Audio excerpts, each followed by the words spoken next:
Welcome to Bourbon Taste-Offs, playoff brackets of the best whiskeys. Join us in our season-long quest to find our tastiest bourbon. All right, welcome to Bourbon Taste-Offs. This is episode 4, and today's tasting is going to be Single Malt whiskey. I've got Dan and Josh joining us, and I'm Todd. Welcome to Bourbon Taste-Offs. Welcome, guys. Hello. We get to do this again. Episode 4. Wow. Right? Wow. Where's the time go? No kidding. Josh's kid is 10 years old now. Father time. Right. Baby bottle with bourbon in it. Yeah. Came out of hibernation and looked up and, gray beard. That's right. That's awesome. Well, let's find out what order we're doing these tastings in. You've never picked a number, so Dan will pick one of our numbers to decide what's going to match up against 4. bottle 1.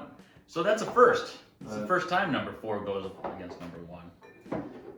So here we go with our looking at the bottom of our glasses again. 1 versus 4. 1 and 4.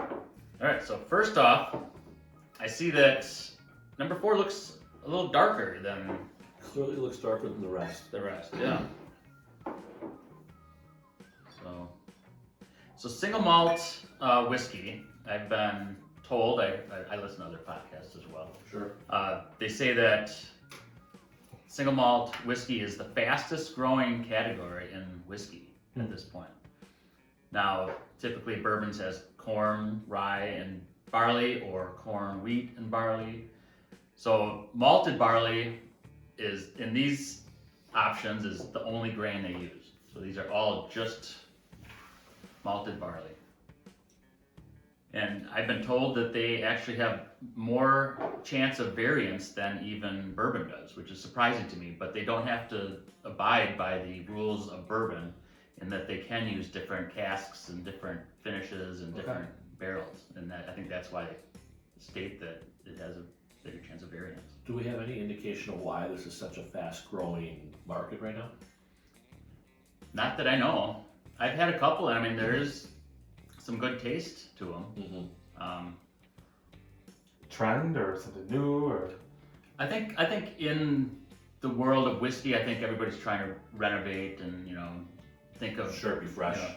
Fresh ideas. I noticed when we went through this trend with the ryes, it seemed like that same kind of millennial thing where everybody was going to an IPA in their beers. Where they were just, everything was an IPA.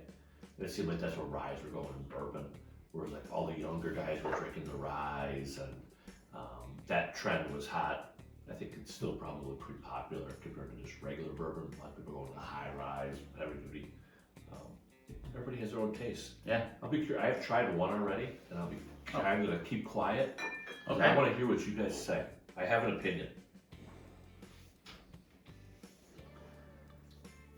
Remember, just 3 guys sitting around, shooting the shit, drinking bourbon.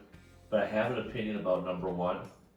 And we'll find out what Josh and Todd think. Josh finishes doodling around, and I'm gonna try this again just because 1 has a really strong nose. Really strong nose. Yeah, so last week's episode we were bottled in bond, which was 100 proof. These could be anything. Like this smells hot to me. Mm-hmm. It smells like high proof, and also it tastes high proof to me. Mm-hmm. What did you think? Very interesting. Very interesting. Okay. I'm getting like black licorice on it. I could see that. I don't know if I like it. I'm kind of in the right in the middle. I don't know if I like it. It's kind of where I'm at. Yeah, to me it's pretty strong, and I'm not a big black licorice. I'm not a big fan of black licorice, so I agree. I'm gonna try it again here, just to make sure my first response was. But I'm getting that it's been aged. I am getting some wood on the taste as well, though. So my second and third drinks are the same as my first drinks. Yeah, that's. How much do you want to talk about it before we move on? We can go right to the next one if you want. Okay. Or do you want to talk about this more?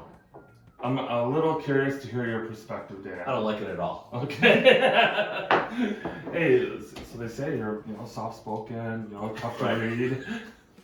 I don't like it at all. I mean, I sipped it 3 times. I wish you'd be more specific. Right. There is just something that is not, it's off-putting. Even when I go to drink it in the nose, It is. I agree with you. there's something that's off-putting. But I hope it's not some bottle that I brought that I got to drink now at home. Huh.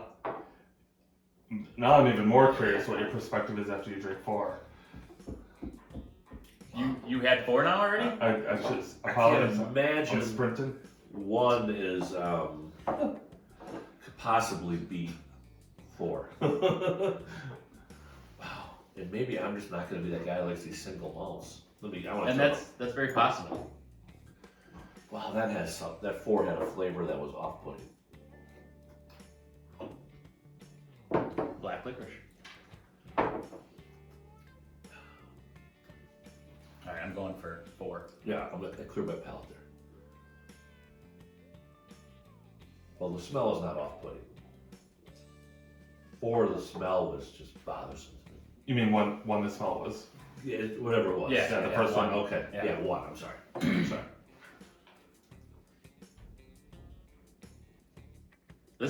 This one's I really enjoyed this one. This one I think I'm reminded of like banana or some kind of a fruit with the taste. Very sweet. Mm-hmm. My wife is trying to get me to eat much more healthy, and she's making a ton of salads, and she puts these dried apricots on the top of it, and that's the taste I'm getting in my mouth.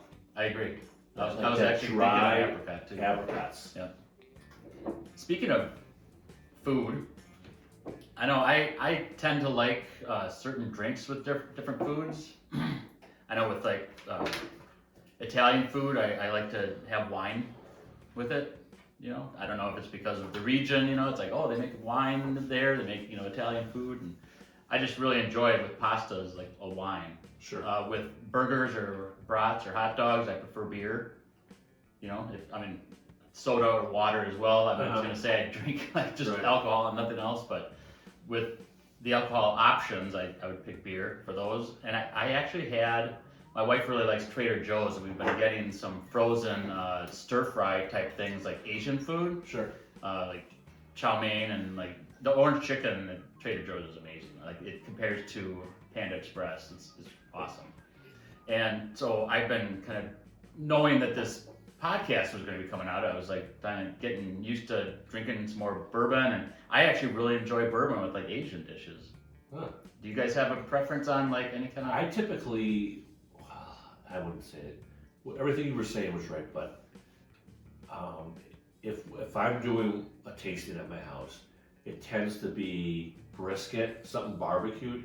We'll do a brisket, put those pieces out, or a pork butt, shred that all up, and then a lot of sausages. We'll get andouille, just mild Italian, smoke those, and cut those all up, and those are great while you're just a toothpick and just keep pounding away on the sausages while we're drinking. I think our go-tos, but I probably drink bourbon every night, so I can have it with all of them. Right. So, Yeah, for me, I can drink bourbon any day. So I used to do stouts and porters, like a lot of beer, and I would drink a stout and a porter in the summer, and people look at me like I'm nuts. But I think if I like something, I'll just drink it, with a meal. I'm like, regardless, it's awesome. Right. So the wine thing is kind of interesting to me. It's more of I got to be in the mood for it, Okay. versus pairing with a particular food. right. Yeah, I'm not a wine aficionado, but there'll be times where we'll go out and show her a wine. I'm like, oh, I'll just have that. And then I'm like, gulp, gulp. And she's like, you're not supposed to chug it. I'm like, oh, I just want to see what these flavors are. Everything with me is too much. Everything is too much. It's way too much.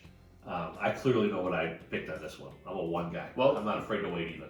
You're not a 1 guy, you're a 4 guy. Oh, whatever the, yeah. You made it pretty apparent what you Right, did. yeah, I'm a 4 guy. I'm sorry. Sorry. I mean, I'm a 4 unless guy. off-putting is a good thing. No. Yeah, I'm a 4 guy. 1 was, I didn't like it at all.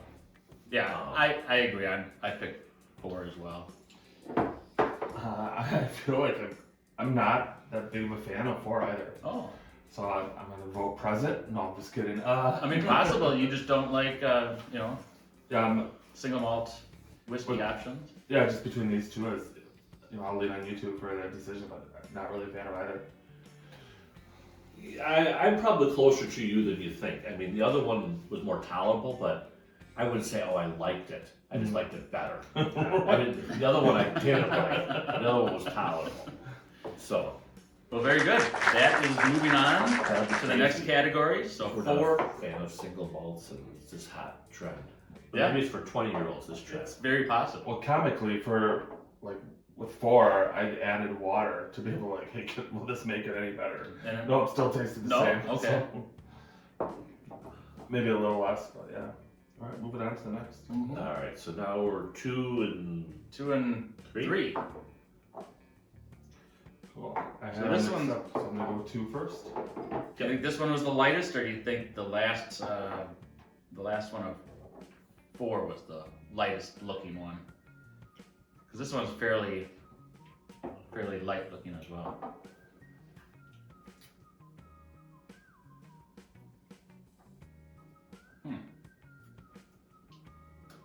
I'm gonna go out on a limb and say this is my favorite of the 3 we've tried so far. Yep, I concur.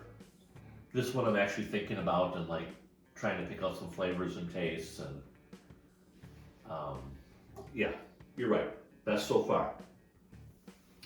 Still not sure that I'm a single malt guy though yet. Yeah, I'm not really enjoying the nose on this one. I think in the last match off or taste off, I think 4 was a better on the nose. The taste, and we're not comparing it to 4 yet, I guess, but I just recently had it, so I guess I couldn't help myself. The taste is sweet. It's hard to find, I think so far it's really hard to find like complexity in single malt. So far, to me, they're fairly one-dimensional. I might be wrong. Right. Can we say in episode 1, 2, and 3 the winner we all liked? So there's a potential Right. today for us to have a winner that wins, but it's not a bottle we're going to the liquor store to buy, or it was just the best of 4 that we weren't real fans of. It is possible. But the first 3 weeks, we all, what the Bullet 10 won. What else has been a winner so far? Red Cabin, Red Cabin, and then in episode 3, the Chestnut Farm. Chestnut Farm. Do we all like that? Okay. All right. I wonder if we're gonna like any of the ones that we're trying. Yeah, and so the next episode is a good point. We do plan on taking the winners of the previous episodes and actually pairing them together and comparing them and picking a winner out of that. And the fact that it's a playoff bracket, it might be like picking a sports team against another completely different sport. You know, it's like comparing the NFL to the NBA or something. Right. It's like, Then I'd be curious if we did them blind and then all of a sudden the single malt won against, some bourbons next week. Next time. So the playoff bracket, right? yeah, So those 4 will be going against each other, correct. right? Yeah. Okay. That'd be curious. Yeah, I'm really looking forward to it. I mean, this whole process, I'm really excited to find out at the end of the year what our tastiest whiskey is out of our inventory. I'm super excited to find out. I'm wondering if malt is just an acquired taste. For me, like when I first started tasting whiskey, I was like, oh, good.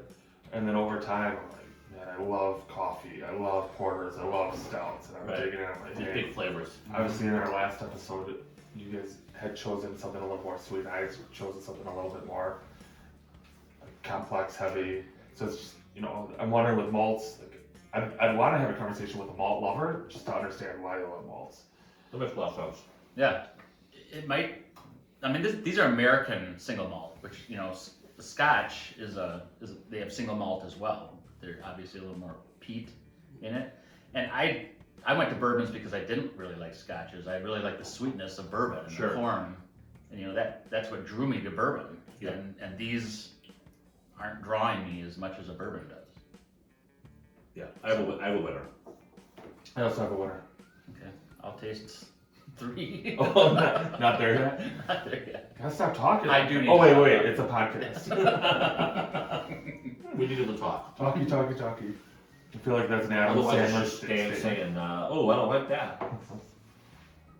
Yeah, I have a winner already now too. Maybe we just skip the final round to say that the winner of this is the winner. I want to taste them against each other. Yeah. I was just kind of joking. No, that's but, Yeah. but also a little serious. I was like seriously joking.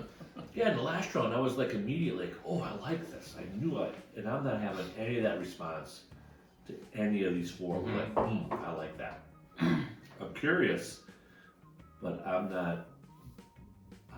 And I brought one of these today, so it could potentially be a bottle that I've tried. And I think if I remember, that bottle that I tried only has a little bit out of it, and that tends to mean that I probably didn't like it much when I opened it and cracked it open. Sure. So we'll see where that plays out in a minute. I'll go. Okay. My winner of these 2 was 3. It was just the better of the 2. I don't have any notes or the least I disliked it. You know, the lesser of 2 evils. Yeah. I didn't like either one of them. It was just the better of the 2, in my opinion. And it is the darker of the 2. Now I know the first matchup we did not pick the darker of the 2 options. I am also agreeing with you, Dan, that I do think this one is better. 3. I think 3 beats 2, and it's darker, so maybe there's a little more, aging in it. Got a little bit more of the oak, or whatever container they put it in, because again, they don't need to be in oak. Right. So. So I'm gonna be a little different than you 2. I actually picked 2, Okay. and I wasn't a big fan of 3's aftertaste. The tail end I was like, yeah, like if you didn't have that, I would actually pick you. So that's why I ended up with 2. Again, not a big fan of like, hey, I'm gonna go suggest someone to have either one of these, but so Okay. 3 it is. So let's we can bring in the bottles. 1 and 2. Yeah. 1 and 2, they're the ones that did not advance. Right. They were eliminated from their playoff. So the first tasting we had was number 1, which, Josh, if you want to read that. Yeah, so I actually brought this one. It was a gift from my buddy. It's the new Riff Sour Mash Single Malt. Is that a single barrel at all? Kentucky Single Malt Whiskey, cask strength, without chill filtration. The description: sophisticated vatting of 5 unique malt whiskeys, encompassing 11 different malted barley varieties and a multitude of cask types. This is 113.8 proof, 57% alcohol.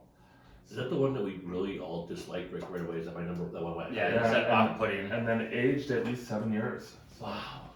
So that makes sense. We saw that this is a little bit darker than this. This is one that was gifted to me, and the second I tried it, I was like, didn't like it. So and I had never had a sour mash either. So this is my first time having a sour mash. So yeah, it's kind of an interesting one. Okay. Dan, if you want to read this one, I forgot my glasses. So I'm going to go get my glasses real quick and I'll be right back. Strahan's Blue Yes. Peak Single Malt Whiskey. Let's say this is Colorado Single Malt Whiskey. Sobra finish, rich and mellow. Distilled from malted barley and cut to proof with pristine Rocky Mountain water. Single malt. In the heart of Denver. Is that a Solera finish? Yeah, that must be what it says. I don't know what a Solera finish is. It must be a type of wood. So it does have a different Small batch. finish on it. But only comes in like an 86 proof. Oh. So it's definitely lighter than the cask strength. Right. That was definitely comparing apples to oranges. Yeah. even though they're both single malt. Well, I just hyped up New Riff too. I mean, we just talked about how everything that comes out of New Riff is, and it was literally off-putting to me. Where I'd be like, don't like that at all. But not everything can be perfect, right? Well, and like you said, it might be just the fact that it is a single malt. Like in the world of single malts. Is that what I said? It was single malt? It is, yeah. Okay. So it's a single malt sour mash. Okay. I thought you said something that said like 12 different. So they did say that. They said 5 unique malt whiskeys, 11 different malted barley varieties, and a multitude of cask types. I don't know what the definition of a sour mash is compared to like a regular, kind of a blind spot for me. But Yeah, I don't really know either. I think a sour mash is just they reuse the mash or they don't use it all. Like the mash that they start, they continue to evolve and they just add more and continue to distill it and they just kind of keep it going. So the sour mash is just reusing a mash that they've used. They don't throw it all out and start again.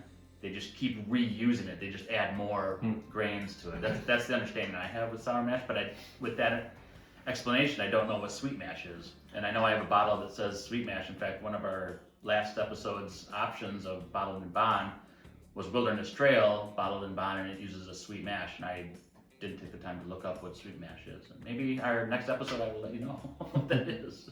Yeah. That label completely confuses me because it says sour mash single malt and then goes on to tell us there's 5 different malts from 7 different casks.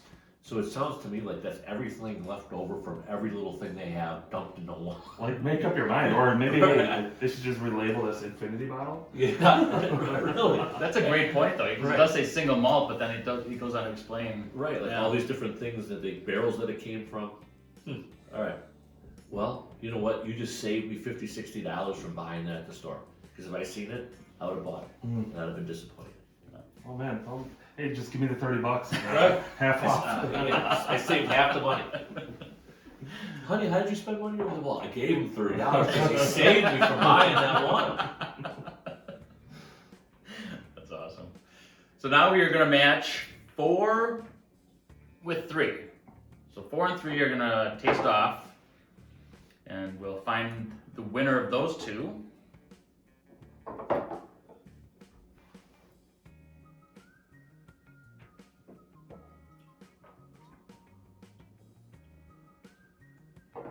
I can see though how a Scotch drinker would appreciate these. You know, I can. And I don't know if that's the motivation to start like a single malt renaissance, but I don't know. I think in doing distillery tours, I think just like all companies, they're trying to always maximize things.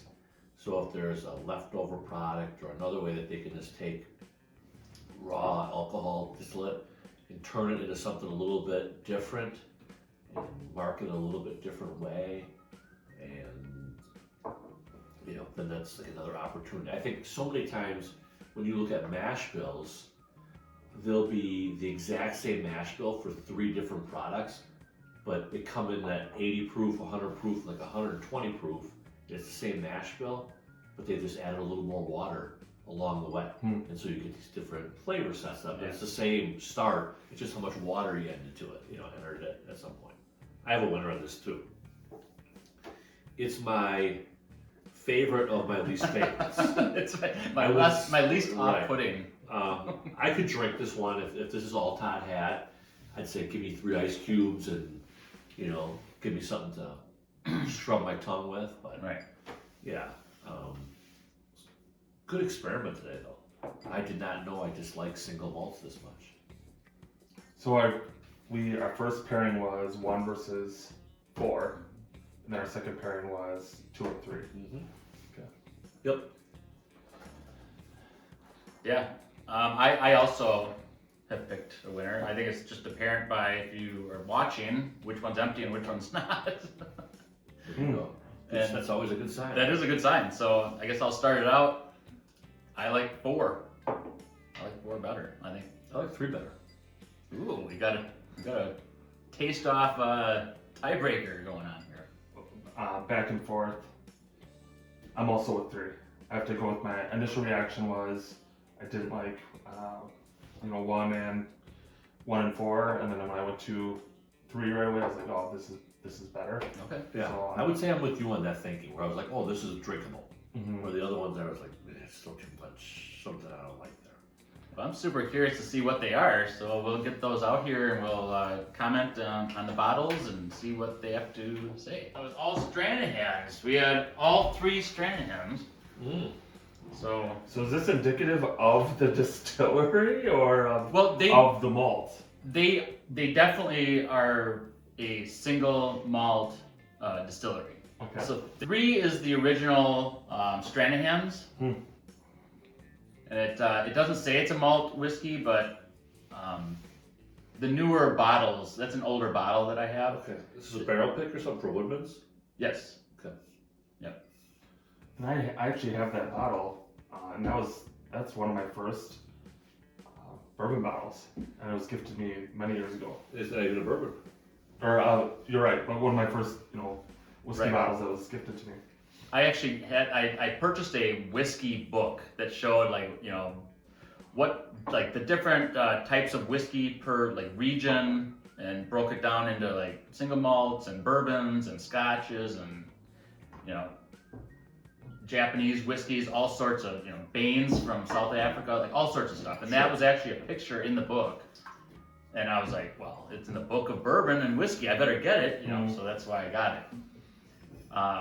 So that one's the original, and you guys picked that as our winner. So congratulations, Stranahans original. I am going to just talk a little bit about the one I picked. It's called Diamond Peak. So it must be a little more limited release option. It's a single malt whiskey. It's been finished in Bushmills single malt cask, which is it's an Irish. Okay. Bushmills is an Irish. Irish whiskey. Mm-hmm. Yep. So apparently, I like Irish whiskeys included with my single malt. So. And I see the price point on there is $63, which I would like to kind of get into kind of expressing what the price point's in, and we'll do a better job, researching that and actually putting that in, and just so you viewers and listeners have a better idea of what the price point is on some of these options. Also, I'm going to read off the label from the winner. It says, this is Stranahan's Colorado whiskey. It comes straight from the Rocky Mountains and is aged for a minimum of 2 years. So really young. Yeah, that is young. For 2 years in our new charred oak barrels, non-chilled filter, and handmade in small batches, distilled and bottled by Stranahan's in Denver, Colorado. So that's interesting that they still use a charred barrel then as well. So to go back to your statement, Dan, before, no one's really saying, hey, love this, right? Is that kind of where we're at? Yep. I think so. None of those 4, I see myself going out to buy. Which is good. Otherwise I'd have wasted $60. Which is good. And now I don't have to try it. I tried it and I'm like, not for me. So I'm going to throw something a little different at you. I've been to the Breckenridge distillery, and I've tried a lot of their stuff and not a big fan either. This is another Colorado distillery. Could it be regional? That this region is, or maybe, we're comparing apples and oranges when you talk about the Breckenridge distillery and their bourbon and stuff like that, but, I'm trying to find similarities. But hey, I wasn't a big fan of their bourbon. right. I'm also not a big fan of the Stranahan stuff, but I understand that comparing malts to bourbon or malts to whiskey is a little bit different. But I don't know. I'll try a single malt again. Just, maybe taste will come to me or something like that. But no, not me. Not me. The water they use is pretty different from the water Kentucky bourbons Sure. use. They have ice or snow melt, rivers that they probably take from. You're putting that water in here, which is typically known as being really pure, good water. But then bourbons use limestone water. Rivers that are being filtered by the limestone of the the edges of the river. And Mhm. so it's just two different types of water. And I'm not, suggesting that the water is what makes this different than bourbon, but it's just something to think about. Well, thank you very much. We have a winner, Stranahan's, for this winner. Join us next week for our first monthly Taste Off winner. Make sure you like and subscribe. See you next week.